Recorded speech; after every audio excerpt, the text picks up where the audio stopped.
оқушылар. Математика 2-ші сынып 128-ші сабаққа тамыр баспасы. Бүгінгі сабақтың тақырыбы өзіңді тексер деп аталады. Олай болса, сабағымызды бастайық. Каналға тіркелуді ұмытпа. Бірінші тапсырма.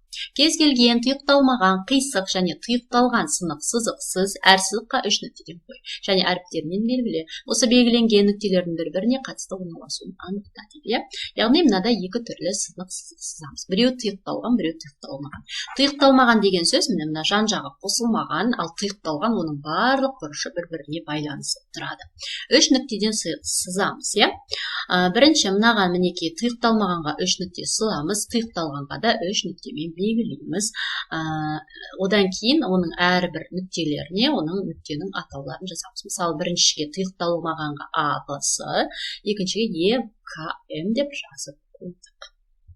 Екінші тапсырма кестенің төрттері. Тік төртбұрыштың біз периметрін, ұзындығы және ені берілген, енді осы жерде белгісізін табу керек. Біріншінің периметрі 20 болған кезде дейді, оның ұзындығы 7, ені белгісіз деп тұр. Оны шығару үшін біз Б белгісіз боламыз. Б тең П-ны 2-ге бөліп, оны А-дан азайтамыз. Сонда біріншін табу үшін, мынаны табу үшін 20-ны 2-ге бөліп аламыз.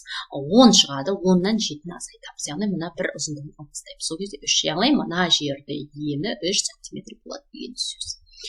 Енді келесі бізде периметрі белгісіз, ал ұзындығы мен ені белгілі, 4 дециметр, 2 см. Ол кезде біз периметрін табу үшін П тең А қосылған Б көбейту 2 деген күнделікті периметрдің формуласымен шығарамыз. Яғни П тең 4 дециметр қосу 2 дециметр көбейту 2 болады.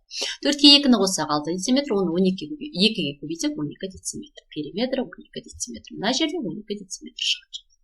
Келесі үшіншінде периметрі белгілі, ұзындығы белгісіз, ені белгілі. Бұны табу үшін біз А тең П бөлу 2 азайту Б деген формуланы шығарамыз. Яғни А тең 18-ді 2-ге бөліп аламыз, 9 болады, 9-дан 3 азайтамыз 6. Сонда оның ұзындығы 6 см. Мына жерге 6 деп жазамыз. Үшінші тапсырма. Желкенді қайықтың қандай фигуралардан құрастырылғанын айтып бердік.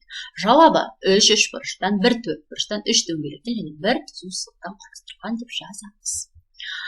Осымен бүгінгі сабақ аяқталады. Яғни бүгінгі сабақта тек 3 тапсырма берілген. Келесі кездескенше.